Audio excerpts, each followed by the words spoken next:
Hey, Bible readers, I'm Tara-Leigh Cobble, and I'm your host for the Bible Recap.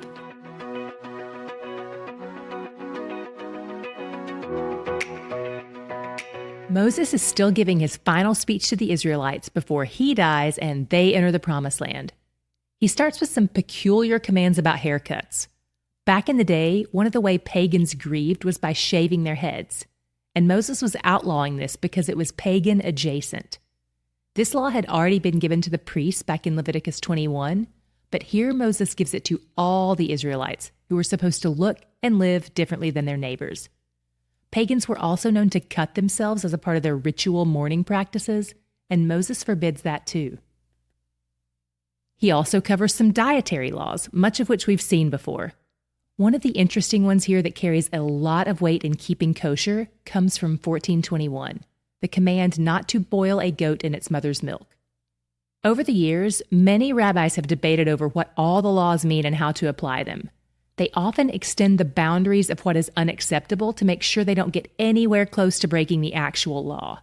They call this building a fence around the law. One of the things the rabbis deduced about this law was that they should avoid mixing milk and meat. So today, if you go to Israel, you'll find that those two things aren't served at the same meal for any place that keeps kosher. You can switch it up however you like schedule-wise, but typically dairy is served at breakfast, loads of cheeses and milks and yogurts, and meat is served at the other meals. Kosher households won't even use the same plates for meat and dairy. And if you're a wealthy kosher family, you probably even have 2 whole separate kitchens. This is how far people would go to avoid breaking these laws. And the heart behind this could be good, but we'll see over time how these fences began to be treated like they were the law itself, instead of a man-made attempt to protect the law. In the laws for the sabbatical year, we see God's heart toward the poor on display again. Debts are forgiven and servants are released from their contracts. God promised that if they remain faithful to his command, there will always be enough to go around. And those who would be considered poor will be cared for by the surplus of the wealthy. If they're faithful to him, he will bless them so much that the other nations around them will borrow from them and they won't ever have to borrow. This keeps the Israelites free from the kind of financial attachments to pagan nations that might result in their being enslaved again.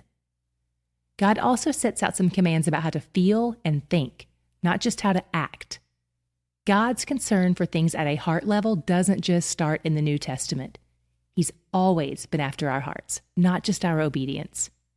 In 15:9-10, he says things like, "Take care lest there be an unworthy thought in your heart," and "Your heart shall not be grudging when you give to him."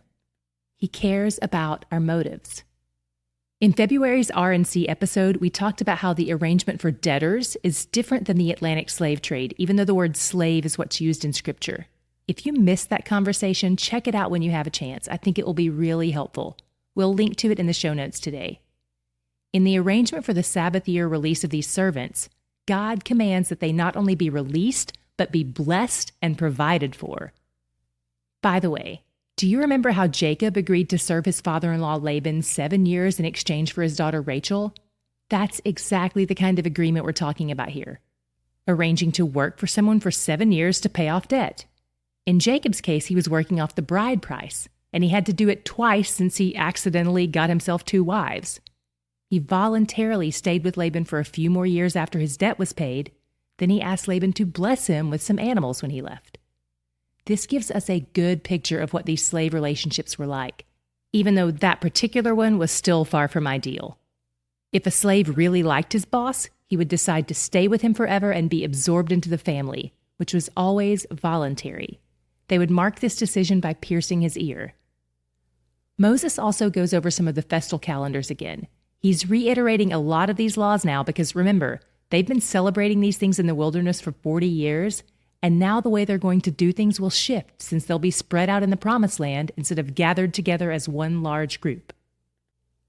These festivals will require them to travel to the central location where the tabernacle will be established once they take the land.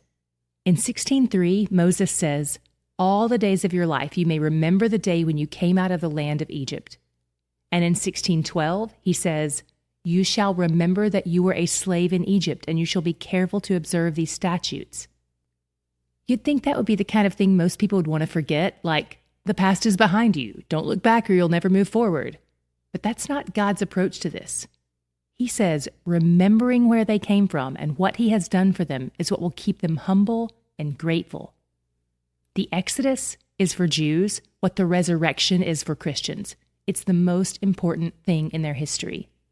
Moses tells them to always look back at that to remember who they are, just as we should always be looking back at the resurrection to remind us who we are. But we also get to look forward to the return of the resurrected Christ. We live in the time period theologians call the already but not yet, because we live between the first coming and the final coming of the Messiah. The best way for us to stay humble and worshipful is to remember these two things as well. And that's where my God shot came in. I saw that not only will remembering keep us humble and worshipful, but it will keep us joyful too. In 16:14-15, when Moses is talking about the Feast of Booths, he says, "You shall rejoice in your feast. And the Lord your God will bless you in all your produce and in all the work of your hands, so that you will be altogether joyful." He's after our joy. And he knows where joy is found. It's one reason he keeps drawing us near to himself. Not only does he want to be near us, but he wants us to be joyful. In Psalm 16:11, David says it like this: "In his presence there is fullness of joy." And David was right. He's where the joy is. The Bible Recap is brought to you by a team of people who are part of D Group International, discipleship and Bible study groups that meet in homes and churches around the world each week. Each episode is written and hosted by me, Tara-Leigh Cobble, and sound engineered by Allison Congden. Courtney Vaughan handles content management for the podcast and for our Patreon. Callie Summers handles our YouTube, while Joelle Smith runs our website. Landon Wade designed our logo, and Morgan Young makes all those awesome daily images we post on our social media accounts. Those accounts are managed by Sarah Yoakum, and Brittney Murray designed the beautiful customized journal that so many of you are using with this plan. If you haven't gotten yours and you want one, visit our website for more info, thebiblerecap.com.